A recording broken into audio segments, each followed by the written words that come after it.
بسم الله الرحمن الرحيم إن الحمد لله نحمده ونستعينه ونستهديه ونستغفره ونعوذ بالله من شرور أنفسنا ومن سيئات أعمالنا من يهده الله فلا مضل له ومن يضلل فلا هادي له أشهد أن لا إله إلا الله وحده لا شريك له وأشهد أن محمدا عبده ورسوله يا أيها الذين آمنوا اتقوا الله حق تقاته ولا تموتن إلا وأنتم مسلمون أما بعد فإن أصدق الحديث كتاب الله وخير الهدي هدي محمد صلى الله عليه وآله وسلم وشر الأمور محدثاتها وكل محدثة بدعة وكل بدعة ضلالة وكل ضلالة في النار أو كما قال صلى الله عليه وآله وسلم. الحديث الثالث والعشرون حديث yang ke-23 daripada hadis 40 عن أبي مالك الأشعري رضي الله عنه قال رسول الله صلى الله عليه وآله وسلم الطهور شطر الإيمان والحمد لله تملأ الميزان وسبحان الله والحمد لله تملأان أو تملأ ما بين السماوات والأرض والصلاة نور والصدقة برهان والصبر ضياء والقرآن حجة لك أو عليك كل الناس يغدو فبائع نفسه فمعتقها أو موبقها. Hadis yang ke-23 daripada Abi Malik Al-Ash'ari. Abi Malik Al-Ash'ari.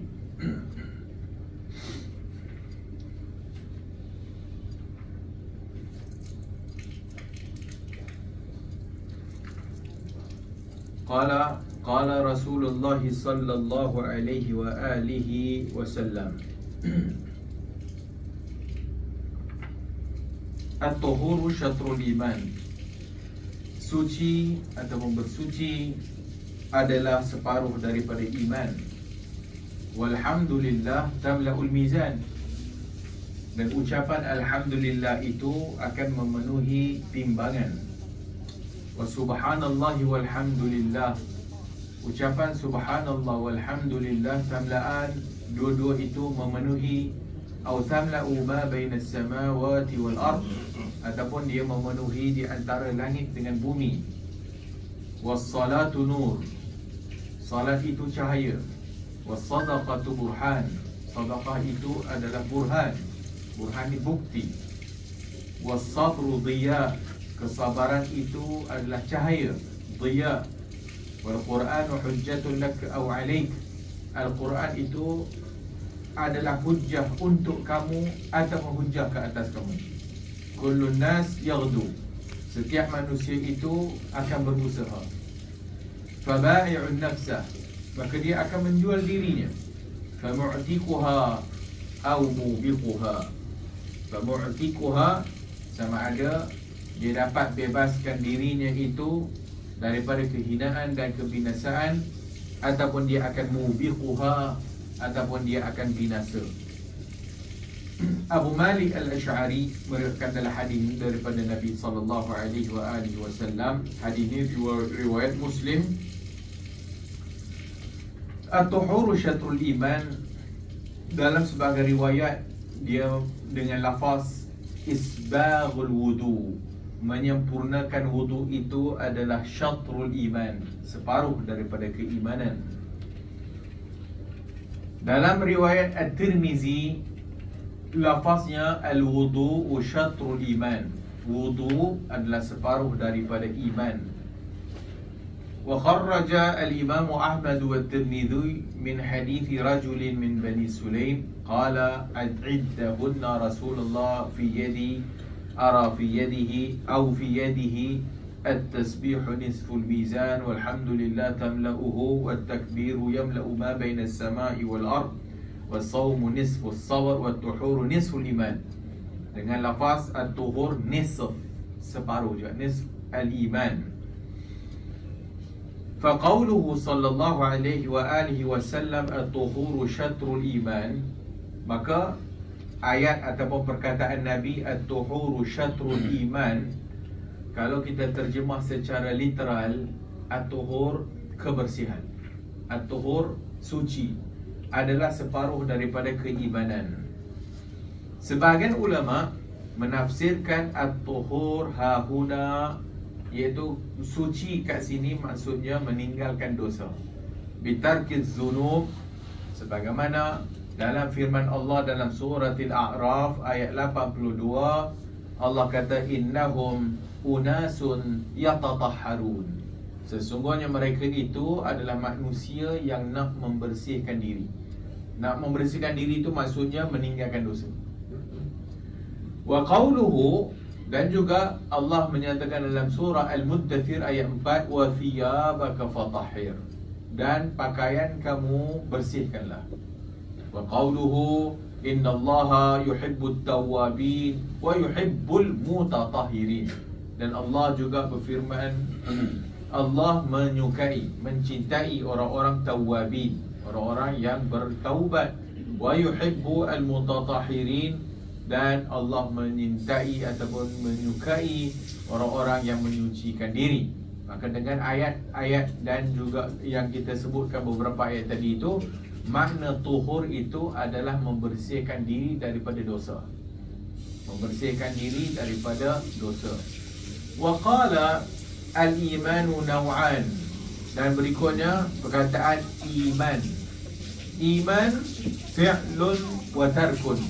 Iman itu maknanya meninggalkan dan juga melakukan. Itu iman. Iman maksudnya buat dan tinggal. Maksudnya kalau kita beriman kepada Allah, kita buat apa yang Allah suruh, kita tinggal apa yang Allah larang. Fanisfuhu, dan separuh iman itu maknanya fi'lul ma'murat, dia itu buat yang Allah suruh, dan separuh lagi itu maknanya meninggalkan yang Allah larang. Itu at-tuhur syatrul iman, separuh iman. So, separuh iman.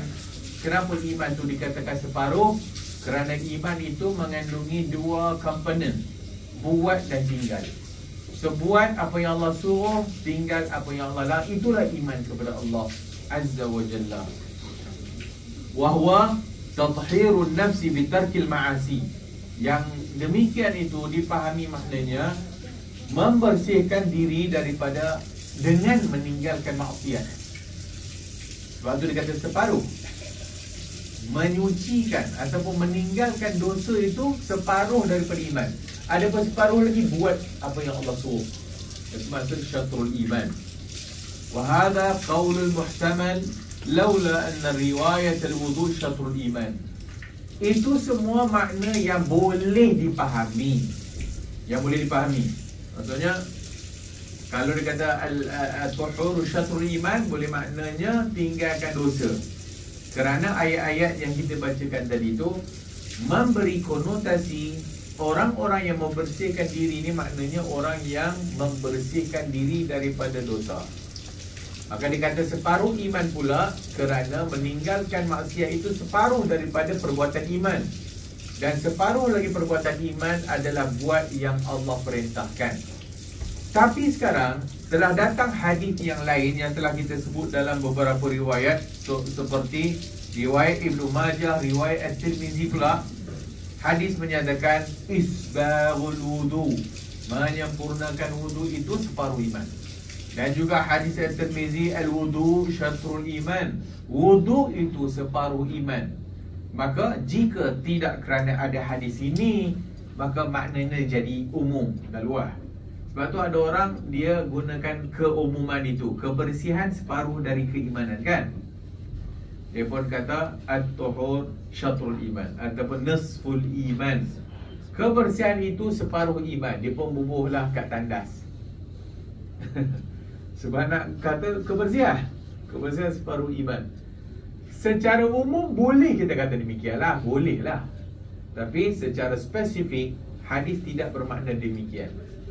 Hadis bermakna kebersihan itu adalah meninggalkan dosa, separuh iman. Sekarang telah datang lagi tafsiran lagi hadis-hadis dalam riwayat yang lain, wudu. wuduk ataupun menyempurnakan wuduk itu separuh iman.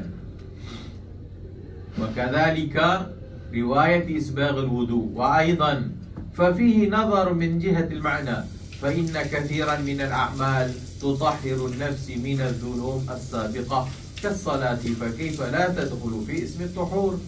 Sebagai ulama kata boleh masuk dalam namanya tuhur tu kebersihan, kerana dengan kita salat menghapuskan dosa, dengan kita puasa menghapuskan dosa, dengan kita wuduk menghapuskan dosa. Boleh juga dipahami kebersihan itu umum, boleh juga dipahami demikian. Wa mata dakhalat al-a'mal aw ba'daha fi ism at-tuhur lam yatahaqqaq kaunu tark adh-dhunub shatr al-iman فالصحيح الذي عليه الأكثرون. Maka di sisi banyak para ulama, makna at-tuhur dekat sini at-tatahhuru bil ma' min al-ahdath.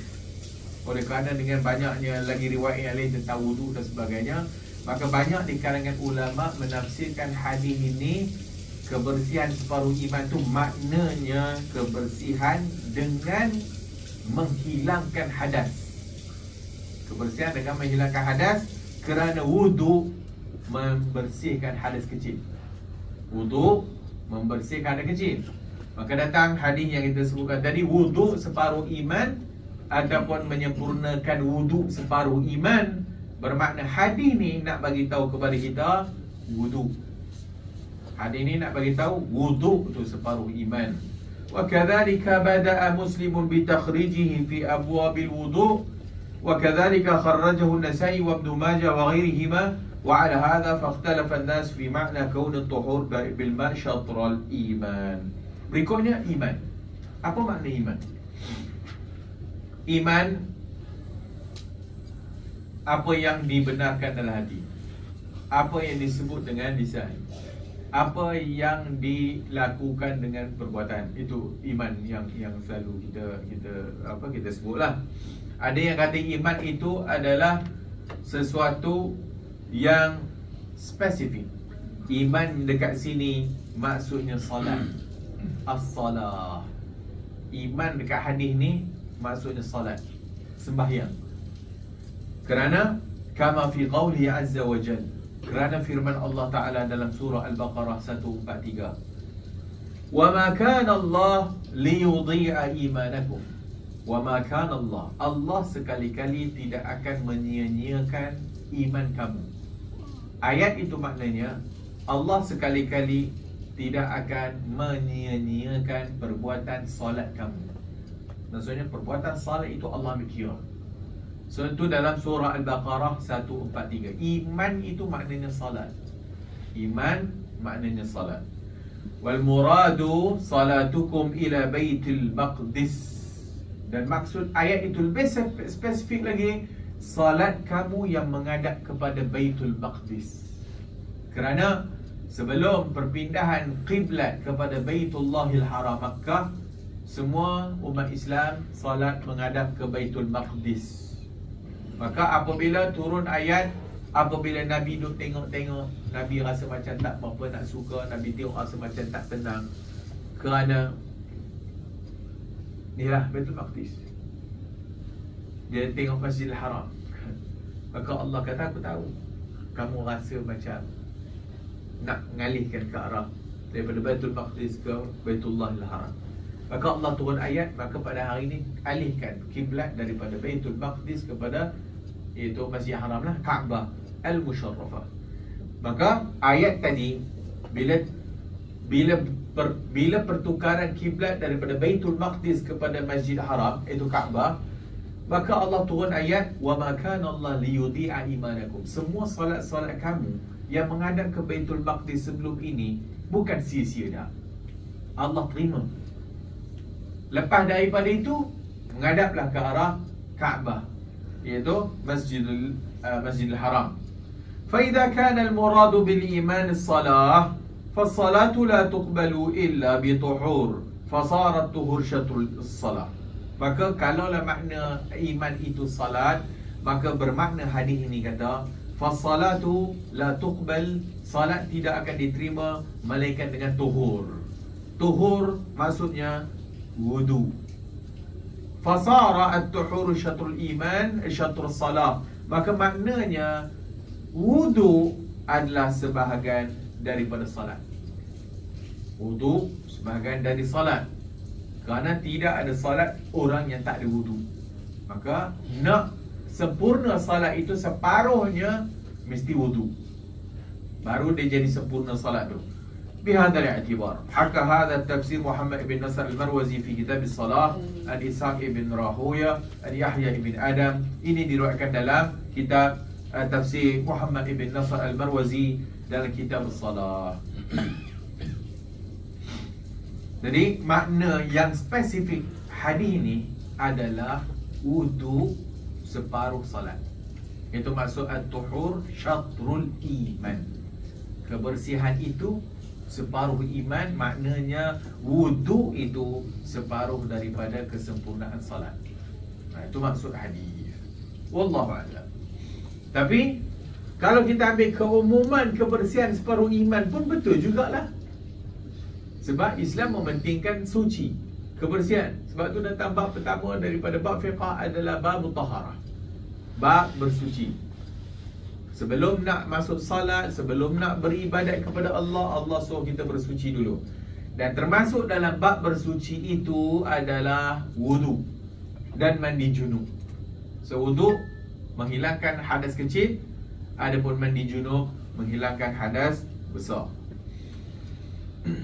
Dalam sebagai riwayat seperti diriwayatkan daripada Mujahid, qala al-madmadatu wal-istinshaqu nisful wudu wa la'allahu arada anna al-wudu qisman ahaduhuma mazkuru fil Quran wal thani ma'khudhu min as-sunnah. Di sana datang riwayat menyatakan daripada Mujahid. Mujahid ulama tafsir, anak murid kepada para sahabat, anak murid Ibn Abbas. Mujahid kata al-madmadatu wal-istinshaq, berkumur-kumur dan masukkan air dalam hidung separuh wudu, nisful wudu. Sekarang bab wudu pula. Maka kata Mujahid, wudu itu separuh daripada wudu itu adalah berkumur dan masuk air dalam hidung. Sebab tu wudu, berkumur dan masukkan air dalam hidung, bendanya penting. Sebab tu Nabi kata wabalighu fil istinshaq, banyakkan masuk air dalam hidung. Nabi suruh illa an takuna saiman, melainkan kalau kamu berpuasa. So kalau puasa jangan lebih-lebih, itu maksudnya. Tapi boleh tak puasa masukkan air dalam hidung? Boleh. Kalau termasuk dalam, tak dikira batal. Tak dikira batal. Maka kita disuruh kumur dan masuk air dalam hidung. Tapi kita tak buat lah. Sebab kita pentingkan hak yang wajib saja tu. Muka, tangan sampai siku, kepala, kaki. Maka orang tinggalkan berkumur-kumur, orang tinggalkan istinshaq. Sedangkan itu Nabi suruh banyakkan masuk air dalam hidung. Wala'allahu arada anna al-wudu qisman. Dan berikutnya ulama kata kata-kata Mujahid itu maknanya kemungkinan dia maksudkan wudu itu ada dua bahagian pula. Wudu dua bahagian. Satu, wudu itu diambil dari Quran. Satu lagi, wudu diambil daripada sunnah. Kalau kita tengok ayat Quran, ayat wudu hanya suruh kita basuh muka saja, tangan sampai siku, sapu kepala, dan kaki sampai buku lali. Itu je. Itu ayat wudu. Niat hadis. Masuk air dalam hidung, kumur, keluarkan air daripada hidung, hadis. Baca bismillah, hadis. Tertib, kesimpulan. Tertib oleh kerana ayat Quran mula dengan muka dulu, tangan sampai siku, kepala, kemudian kaki. Kemudian banyak hadis menceritakan begitu turutannya, datang tertib. Datang tertib. So dia nak beritahu wudu kita ambil daripada Al-Quran dan kita ambil daripada sunnah Rasulullah sallallahu alaihi wa alihi wasallam. So itu bahagian pertama daripada hadis. Dalam riwayat lain, fassalatu miftahul jannah. Salat itu adalah kunci kepada syurga, dan wudu pula kunci kepada as-salah. Kata telah hadis Nabi sallallahu alaihi wasallam daripada Uqbah bin Amir, ma min muslimin yatawaddau fayuhsinu wudu'ahu thumma yaqumu fayusalli rak'atain yaqbalu alaihima biqalbihi wa wajhihi illa wajabat lahu al-jannah. Hadis daripada Uqbah ni kata daripada Nabi sallallahu alaihi wasallam, tidak ada satu orang Islam yang berwudu fayuhsinu wudu'ahu, dan dia memperelokkan wudunya, thumma yaqumu fayusalli rak'atain, kemudian dia salat 2 rakaat, Allah akan terima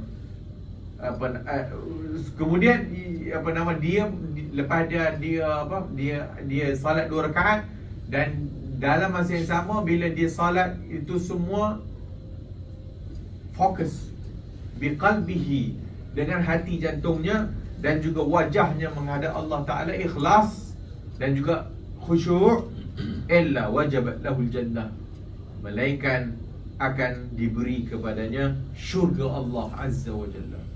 Ini kelebihan bagi orang yang wudu dan memperelokkan wudu, dan lepas tu salat dengan khusyuk.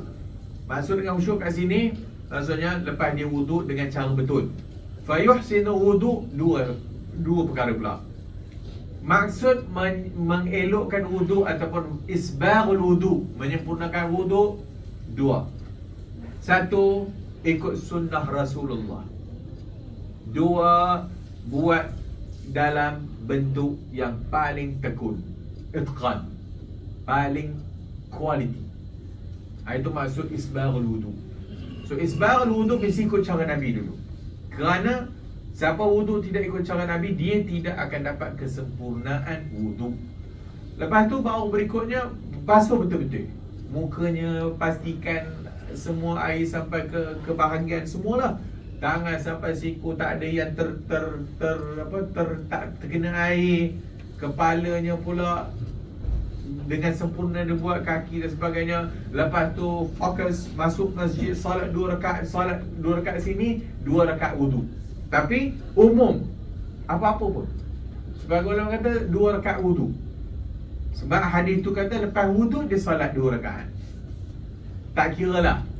Oleh kerana hadis ni umum, katalah dia ambil wudu betul-betul, kemudian azan kan, lepas tu dia masuk masjid, dia terus qabliyah 2 rakaat. Boleh tak masuk dah hadis ni? Boleh, dengan syarat khusyuk, tak cakap dengan orang lagi, betul-betul lepas ambil wudu tu tak cakap dengan apa, terus masuk salat 2 rakaat. Maka kelebihannya adalah syurga Allah Azza wa Jalla untuk dia. Ambil wudu ni kita cakap yang sunnah apa tu ada ke? Basuh muka tu sambil berdoa, basuh tangan sambil berdoa dalam hati. So kalau mengikut yang tadi, syarat pertama mesti ikut sunnah. So Nabi SAW macam mana cara dia wudu, maka disebut dalam banyak hadis. Antara hadis yang paling sempurna hadis Uthman. Apabila ditanya kepadanya bagaimana cara Nabi wudu, maka dia pun minta bawa bekas kat sini. So dia pun bawa bekas. So bila dia bawa bekas, kemudian sebelum dia celup, dia tuangkan tangan, basuh 3 kali kat luar dulu. Lepas tu dia celup dalam bekas, kemudian dia start dengan istinsyaq, wal madmadah, berkumur dengan masuk air dalam hidung dengan satu kaf. Satu kaf ni satu ni yang ambil, masuk dalam mulut, terus masuk dari hidung, kemudian keluar daripada hidung dan mulut, masuk daripada mulut hidung, keluar daripada hidung mulut. Dan hadis tu, kemudian muka, kemudian tangan, kemudian sapu kepala. Aqbala wa adbara. Aqbala ke belakang, wa adbara ke depan balik. Itu paling sempurna Nabi buat. So ambil, basahkan tangan ke belakang sampai qafa. Ni qafa, tengkuk. Tapi bukan basuh tengkuk. Ada orang faham wudu sunat basuh tengkuk. Tak ada hadis spesifik tentang tengkuk. Yang ada kepala. So aqbala dengan rambut ni, sapu kepala sampai bawah ni qafa, tarik balik ke depan. dan masuk telinga sekali. Sekali jalan ke belakang, ke depan, telinga sekali jalan sekali. Bukan 3 kali. Sekali. Kemudian baru kaki. Dalam hadis tu dia kata, beginilah yang aku lihat Nabi wudu. So, balik kepada soalan tadi, niat datang dengan innamal a'malu binniyat. Tapi tidak ada hadis yang sahih tentang basuh muka doa khas. Basuh tangan sampai siku doa khas. Seperti, ya Allah, kau putihkanlah wajahku pada hari kiamat besok sebagaimana putihnya wajah-wajah sebagainya. Ya Allah, engkau berilah kita amalanku pada tangan kananku bila dia basuh tangan kanan. Ya Allah, janganlah beri kita amalanku pada. Itu semua tidak ada hadis yang sahih. Disebut oleh Al-Imam Al-Ghazali rahimahullah dalam Ihya Ulumuddin. Disebut oleh Al-Imam Al-Ghazali dalam Ihya Ulumuddin. Tapi Ihya Ulumuddin telah ditakhrijkan oleh Al-Hafiz Al-Iraqi. So Al-Hafiz Al-Iraqi menyatakan kepada riwayat itu la aslalah, tak ada asal. So tidak ada bacaan khas pada setiap anggota wudu, tak ada. Doa boleh tak? Lepas habis tu dan doa. Doa wudu lah. Adapun doa khas, setiap basuh muka ada doa khas, tak ada. Tangan kanan doa khas, tangan kiri doa, kepala doa khas, kaki doa khas. Kita kalau kita kadang-kadang kita doa tu umum kan. Kalau dia nak dengan dia membasuh tu, dengan dia menghadirkan ya Allah kau putihkan wajahku, no issue. Tak ada masalah. Jangan sandar kepada Nabi je. Ha? Dengan menetapkan lah. Jangan menetapkan. Sebab kita tak ada hadis. Kalau kita tetapkan ini adalah sunnah, kita kena nanti. Ya. Masuk hidung, pedih kan. Masuk hidung tapi tak keluar ke mulut je. Halal. Ada maksudnya, okay, sorry. Bukan maksudnya masuk air ikut hidung keluar dah. Masuk je. Masuk dah keluar balik. Tak ada siapa boleh buat tu. Masuk dah keluar Okay, balik. maksudnya yang kita kumur tadi tu, air kita ambil, masuk dalam mulut. Air yang dalam mulut tu kita kumur kan. Kemudian masuk air dalam hidung terus dengan satu kaf ni. Kemudian bukan air hidung tu masuk mulut dah. Kemudian keluar, buang balik air yang dalam hidung tu sekali, dan yang mulut yang kumur tu buang berikutnya. Itu maksud dia. Oh, jangan buat pasal. Memang tak keluar ke mulut. Kita dah ulang puasa semua. Okey, daripada isu itu, masuk air dalam hidung waktu puasa kan, illa an takuna saiman, melainkan kamu berpuasa. Okey, dari hadis itulah ulama qiyas kepada ubat apa tu? Inhaler. Inhaler. Ubat asma tu. Dari situ ulama qiyas. Inhaler tu, ubat asma tidak membatalkan wudu. Okey, kenapa? Kerana inhaler tu dia akan memasukkan partikel-partikel tu dalam paru-paru tu kan. Untuk bagi orang asma okey. So, apa hukumnya? Hukumnya tak membatalkan wudu. Dalilnya diambil daripada wudu tadi tu. So, apabila masuk air dalam hidung, kalau tak puasa masukkan lebih-lebih. Kalau puasa 3 kali cukup. 3 kali ya. Kalau tak puasa buat lebih pun tak apa. Okey, adakah kemungkinan air yang kita masuk itu masuk dalam? Sangat ada. Tapi yang masuk dalam tu kuantitinya sikit. Tidak rasa dah hilang dahaga pun. Maka dari situ ulama menggunakan dalil itu untuk menyatakan inhaler tidak membatalkan wudu. Pening je. Cuma dia kata pening sikit kepala tu kan.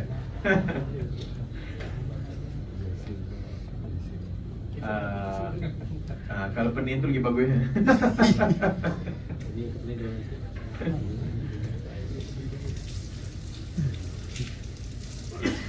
ما منكم من أحد يتوضأ فيبلغ أو يسبغ الوضوء ثم يقول أشهد أن لا إله إلا الله وأشهد أن محمدا عبده ورسوله إلا فتحت له أبواب الجنة ثمانية يدخل من أي يشاء. Datang hadis lain lagi, tidak ada orang yang berwuduk dan menyempurnakan wuduknya dan kemudian dia membaca asyhadu an la ilaha illallah wa asyhadu anna muhammadan abduhu wa rasuluh. Itu doa yang kita baca lepas wuduk tu. Melainkan Allah akan bukakan baginya pintu syurga yang 8, yadkhulu min ayyiha sya', dia akan masuk daripada mana-mana pintu yang dia nak. Ini kelebihan bagi orang yang wuduk. Baca pula asyhadu an la ilaha illallah wa asyhadu anna muhammadan abduhu wa rasuluh. Allahumma ja'alni minat tawwabin wa ja'alni minal mutatahhirin. Datang dengan hadis yang lain pula. Datang dengan hadis yang lain. Tinggal lagi Allahumma ja'al minat tawwabin wa ja'alni minal mutatahhirin wa ja'alni min ibadika salihin. Yang akhir tu dhaif, yang ketiga tu dhaif, yang dua sahih. So, ringan dah. boleh baca as a fadail amal. Ya. Tapi yang hujung, yang word yang ketiga tu hadisnya lemah. So yang sahih asyhadu an la ilaha illallah wa asyhadu anna muhammadan abduhu wa rasuluhu. Allahumma ja'alni minat tawwabin wa ja'alni minal mutatahhirin. Jika dia nak tambah wa ja'alni min ibadikas salihin, dia tahu bahawasanya ini dia tak sandarkan Nabi, tapi dia nak baca, no problem.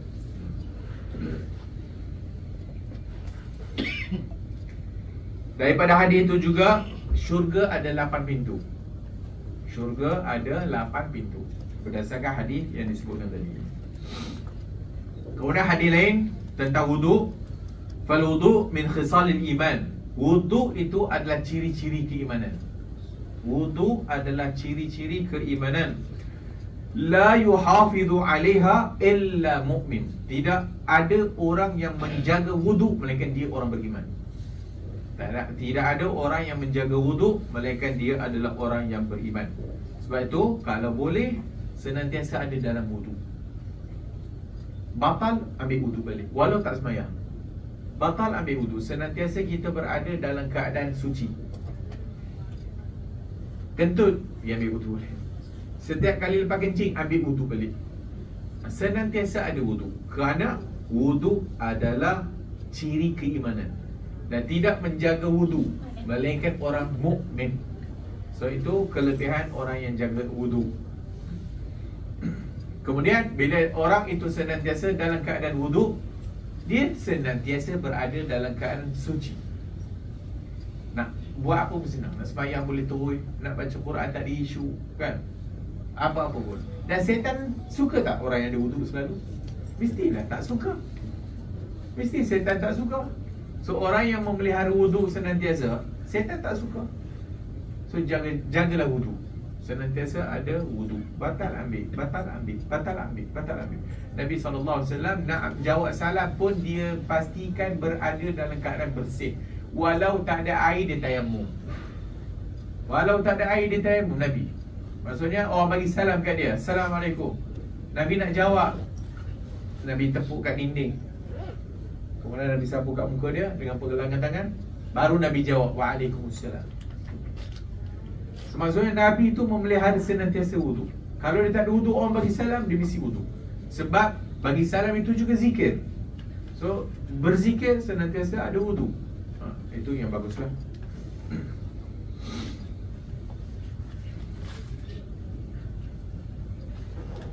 Ada riwayat Abu Darda, khamsun man jaa bihinna ma'a iman dakhala al-jannah. Ada 5 perkara yang man jaa bihinna, siapa yang mendatanginya ataupun melakukannya bersama dengan iman, masuk syurga.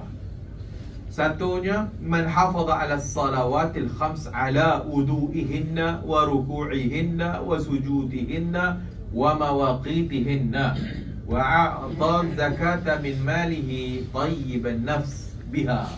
Qala wa kana yaqul waymullah la yaf'alu dhalika illa mu'min wa sama ramadan wa hajjal bait man istata'a ilayhi sabila wa addal amanah. Qalu ya Aba Darda wa ma ada'ul amanah? Qala al-ghaslu min al-janabah. Ada 5 perkara yang siapa yang melakukannya bersama iman masuk syurga. Siapa yang memelihara salat 5 waktunya itu ala wudu'ihinna, berserta wuduknya, rukuknya, sujudnya dan waktunya. Maksudnya jaga solat lah. Jaga solat dengan wuduknya, elok wuduknya, dengan rukuk dan sujudnya, maksud sujudnya elok, rukuknya elok, tidak curi dalam sembahyang. Kemudian mawaqitihinna, waktu-waktunya dijaga. Wa ata zakata min malihi tayyibun nafs, dan mengeluarkan zakat untuk membersihkan dirinya. Qala wa kana yaqul wa imullah, dan dia juga menyatakan tidak orang yang melakukan demikian itu melainkan orang beriman. Wa sama Ramadan, dan dia berpuasa Ramadan. Wa hajjal baiti man istata'a ilaihi sabila, dan dia melakukan haji kalau mampu. Wa addal amanah, dan menunaikan amanah. Qalu ya Aba Darda, orang tanya, wahai Abu Darda, apa makna menunaikan amanah? Kata Abu Darda, al-ghaslu minal janabah, mandi junub. Jaga amanah tu maksudnya mandi junub. Fa inna Allah lam ya'tamin ibn Adam ala syai'in min dinihi ghairiha. So benda tu semua kalau buat betul, syurga dah. Syurga Allah Azza wa Jalla.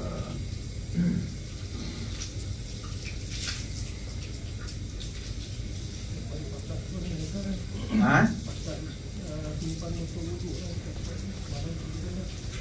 Boleh? Kalau dia ada botol tu dia ambil wudu, spray, boleh? Ada apa nak tanya tentang wudu?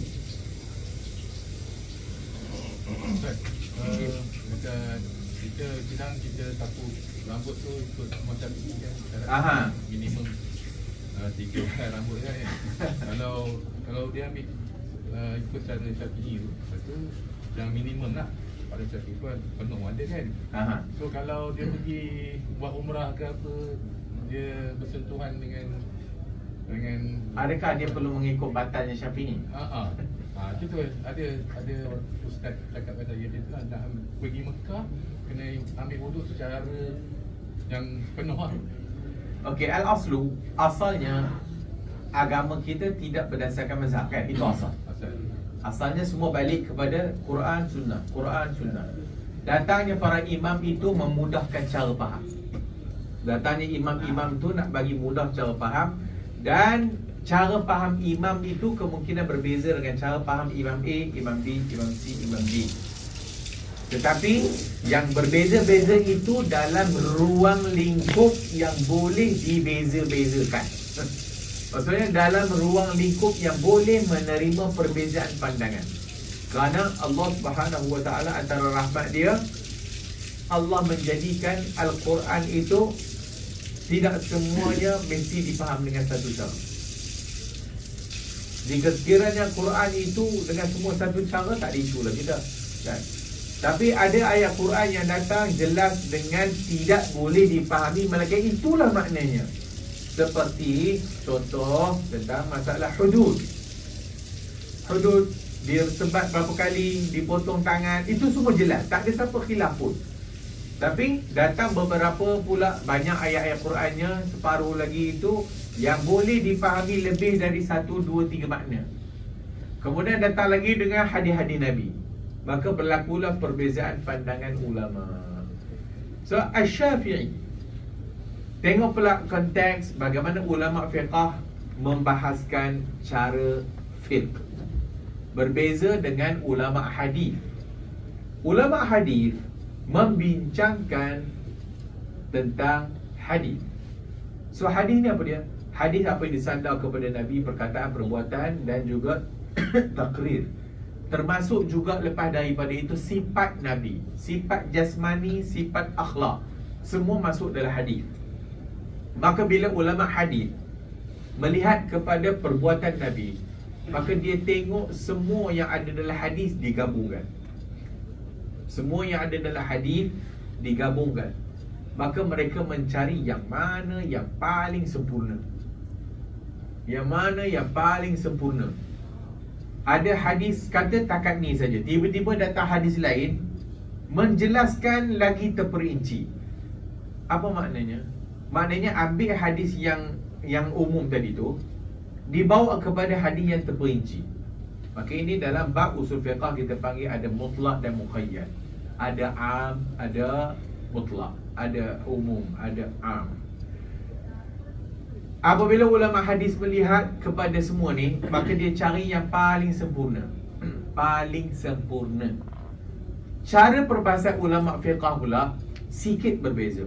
Mereka melihat kepada had minima. Had minima yang dikira sah. Itu ulama fiqh. So dia cari, kalau buat tara macam ni, had ni dikira sah. Kalau buat lebih lagi bagus, itu maknanya. Maka Asy-Syafi'i dalam kitab Al-Um, dia pun membahaskan tentang menyapu kepala. Oleh kerana datang pula ayat Al-Quran, wamsahu biru'usikum, hendaklah kamu menyapu bi ru'usikum, ba, dengan kepala kamu. Ba ni, tengok pula ulama bahasa. Ulama bahasa membahaskan ba. Ba ada banyak makna. Ada makna dengan, ada makna separuh. Ba tabi'iyah, ba dipaham separuh. Ada ba maknanya dengan. Oleh kerana adanya 2-3 makna ni, maka dia jadi perbezaan. Maka Asy-Syafi'i melihat biru'usikum ialah sebahagian. Yang dikatakan sebahagian itu hak yang dikira sah. Datang lagi hadis lain. Hadis Nabi SAW pernah menyapu kepalanya di bahagian depan dan disambung atas imamah. Dia sapu atas serban Nabi. Nabi ambil air, sapu kat bahagian depan, kemudian sambung atas serban. Sambung atas serban. Hadis tu Nabi sapu depan, maka disambung atas serban. Maka digabungkan semua ni, makna nak bagi tahu kalau satu orang itu basuh sebahagian. Mereka datang Hanafi dan sebagainya, sebahagian tu apa? Separuh. Mesti separuh kepala. Maka datang Syafi'i tadi tu, okey, kat depan. Depan tu banyak mana pula kadarnya. Kalau selai 2 lain tak cukup. Kalau kita panggil separuh sikit ataupun banyak, kita kena start 3 lah. Maka start 3, maka 3. Maka 3, siapa yang basuh minima 3 helai rambut, dikira sah. Dikira sah. Maka Asy-Syafi'i kata, siapa yang menyapu sebelah depan tu, maka dikira sah. Tetapi aku memilihnya penuh. Tengok. Apa kata Asy-Syafi'i? Tapi kalau tanya kepada aku, fa ahsan, yang paling sempurna seluruh kepala, kata Asy-Syafi'i dalam kitab Al-Um. Maka kalau kita faham benda ni, bermakna tak Imam Syafi'i agak-agak basuh 3 helai je ke? Itu pun tak. Pada pengamalan dia, mesti dia ambil yang mana paling sempurna, kan? Tapi bila dia nak fatwa, ni kira sah ke tak? Sah. Maksud siapa yang menyapu sikit saja belah depan, dikira sah wuduknya. Maksudnya valid. Tapi itu bukan maksudnya perbahasan yang sempurna. Itu hak minima saja. So kita ada yang minima, kita ada yang paling sempurna. Dah tentulah semua ulama sepakat yang paling sempurnanya satu kepala. Semua faham macam tu. Tapi bila datang kepada perbahasan yang mana dikira sah, maka Abu Hanifah kata gini, Syafi'i kata begini, Ahmad bin Hanbal kata macam ni, Maliki kata macam ni. Macam tu lah. Tu cara faham fiqh. So bila kita faham dan kita belajar benda ni, kalau kita just belajar macam tu saja, kita akan begitulah. Tapi kalau kita gabungkan pemahaman Asy-Syafi'i, dalil hadis, tak, kita rasa macam takkanlah 3 helai, basuhlah satu kepala, apa masalahnya? Ambil, sapu je semua. Dah keluar daripada khilaf ulama. Dan dapatlah cahaya yang penuh pada hari kiamat. Siapa nak cahaya macam lampu masuk tori getah, sapu kat depan je. Nanti cahaya ni kat depan. Siapa nak cahayanya macam mentol penuh tu, sapulah keseluruhan kepala. So itu perbahasan yang perlu kita faham antara metod fuqaha dengan metod ulama hadis. Wallahu a'lam bissawab. Okay, insyaAllah nanti kita sambung tentang zikir tu. Alhamdulillah tamla'ul mizan. Subhanakallahumma wa bihamdika asyhadu